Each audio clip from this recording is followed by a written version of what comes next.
Hey everyone, this is Adam from A to Z's Tiny Wood Shop. Thanks for stopping by and checking out this video on how I made these gorgeous carbide tip turning tools with curly maple handles. I'm so amazed at how well they came out, and I hope you enjoy the video.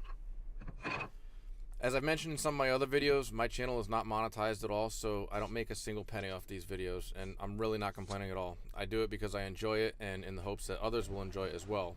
Hopefully I can pay it forward to other like-minded woodworkers and inspire some of you to try some of the things in my videos.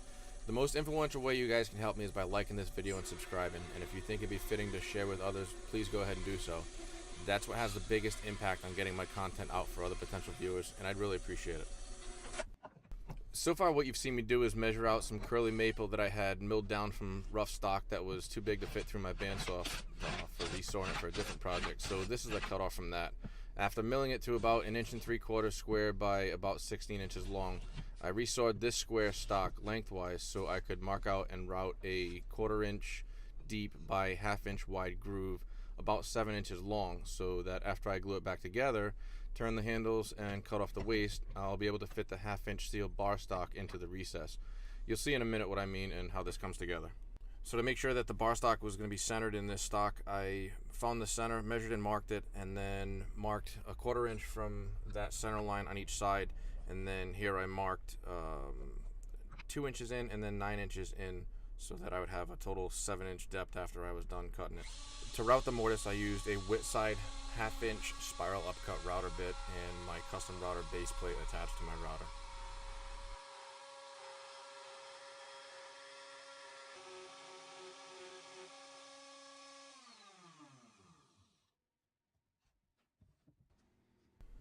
Now it's time for the glue up, which is pretty simple and straightforward. If you've seen someone do it once, you've seen it 1,000 times. The only thing I would say is to use a little caution around the edges there near the mortise, just so you don't get too much squeeze out going into the actual mortise once you glue it together.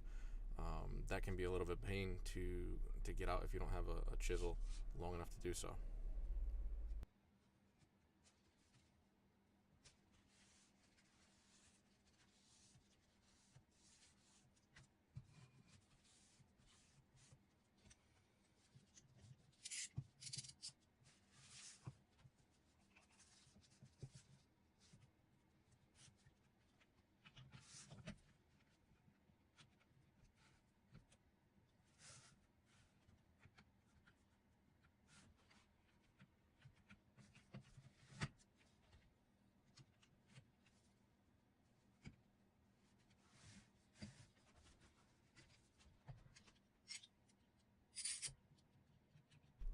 So now that everything's glued up and clamped up, it's time to let these sit overnight, and I came back to them the next day, but through the magic of video, you guys get to see it in this next frame.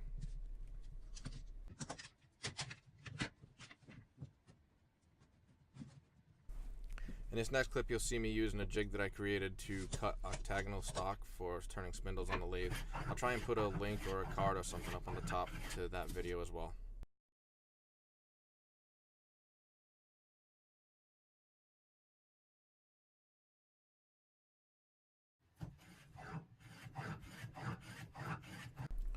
Now for what was probably the funnest part of the whole project is actually turning the spindles or the handles on the lathe.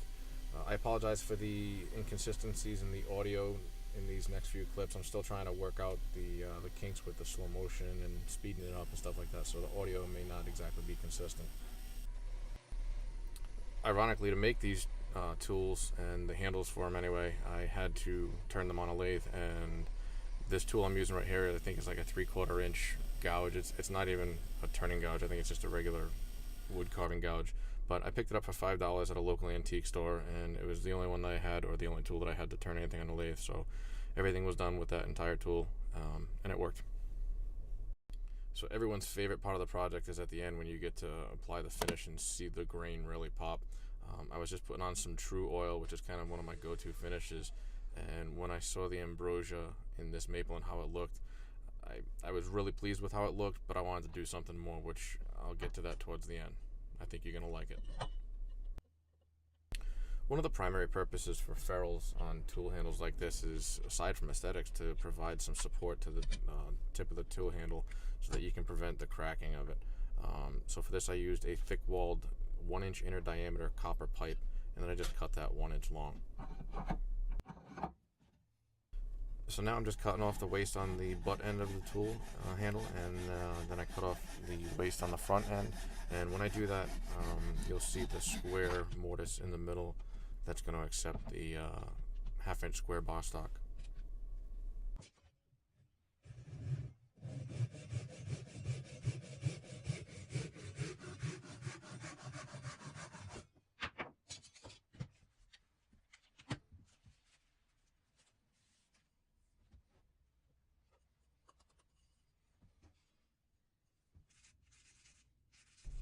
The copper pipe wasn't too bad, but it was a little rough, and I knew I wanted to use a honing or buffing compound on it, so I just used a 1000 grit wet dry sandpaper and then a 3000 grit before applying some green buffing compound to a buffing wheel with a drill, and then just buffing the ferrules out. In hindsight, I should have taken the ferrules off and buffed them off of it so I didn't have to clean up the little green marks on the wood, but wasn't the end of the world, and you'll see here in a second the comparison between buffed and non-buffed. The handles are done for now, at least. I'm just using a sharpie to color in the bar stock so that the lines that I scribe are a little bit easier to see when I actually go to cut them. I should mention now that the carbide tips that I use for this project, and the bar stock and anything else like that that I had to buy for this project, excluding tools and the maple that I already had on hand, I'll put links to those in the description, whether they were on Amazon or a different site. I think altogether it may have cost me $40 or $50 for everything I needed for these carbide tipped lathe tools, which is a far cry better than the prices that I had found when researching them beforehand, and it's one of the primary reasons why I decided to make them myself. I found that they go for $300 to $400 if you buy them elsewhere, and I actually think that mine came out better than any that I would have bought.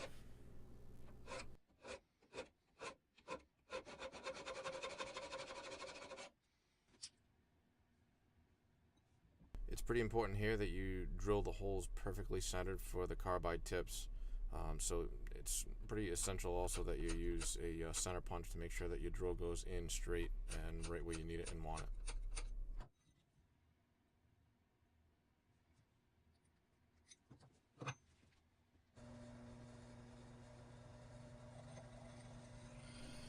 I used the appropriate size drill bit and tap recommended for the screws provided for each carbide cutter, and then I used my belt and disc sander to grind down the necessary angles on the sides of the bar stock as well as underneath the tip to approximately the same angle and recess as the pitch on the carbide cutter. That's fairly important because if you don't recess the bar stock back, then there's a possibility it could interfere with the stock that you're turning, so you really just need to make sure that you grind it enough so that the bar stock won't touch the wood that you're turning.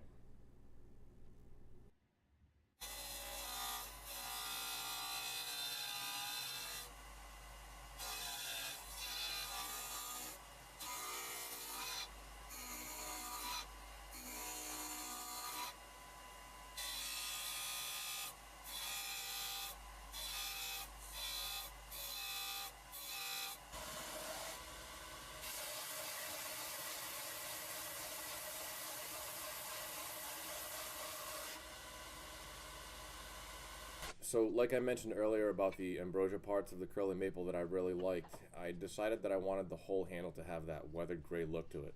The tannins in curly maple really react well to the method I use, so it seemed like the perfect finishing option.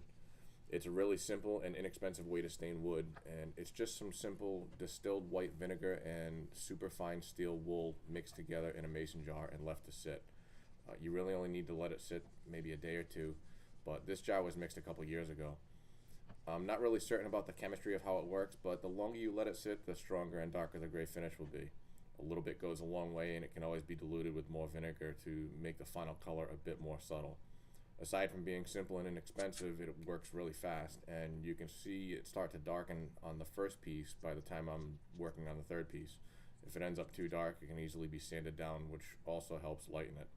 For this application, I think it came out perfect and really makes the grain of the curly maple pop.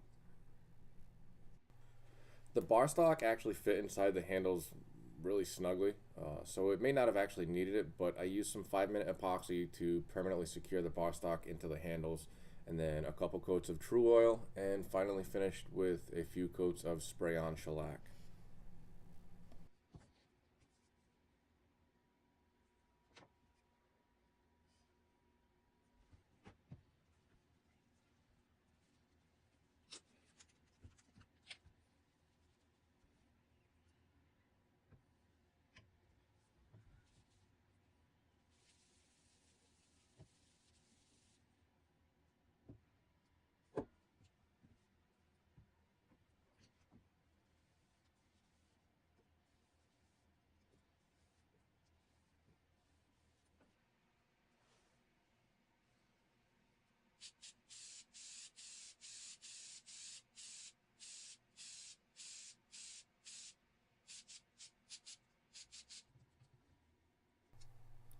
The final step was to use the same 5-minute epoxy to secure the copper pipe ferrules to the handle and to mount the carbide cutters to the bar stock. I recommend using either blue or red Loctite just to keep the cutters where you want them, since there's a possibility that the vibrations from the turning process could cause the screws to come loose a little bit, and that would cause your carbide cutter to rotate.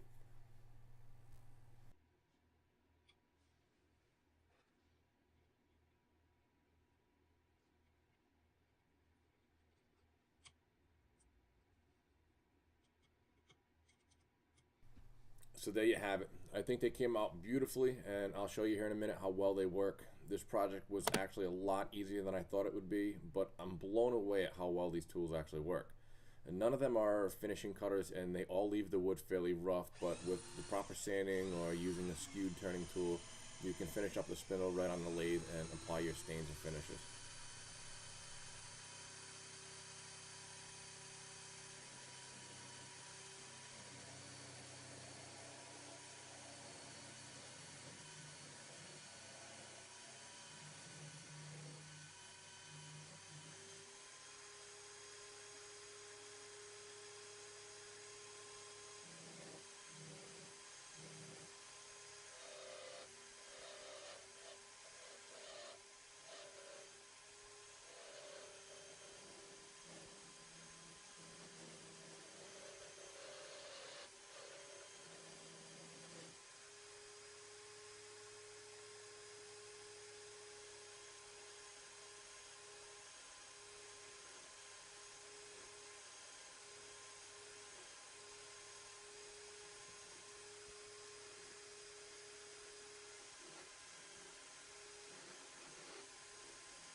You can see the finish these tools leave, which isn't too bad for just a demo, and even though the carbide is far more durable than high-speed steel, when the cutters do eventually dull, buying replacements will be quick and easy, and I'll never have to sharpen these at all. I had a ton of fun with this project, and I really look forward to turning things with these tools. I hope you all enjoyed the video as well. As I mentioned, please like this video and subscribe to my channel. Your support means a lot to me. Thanks for watching.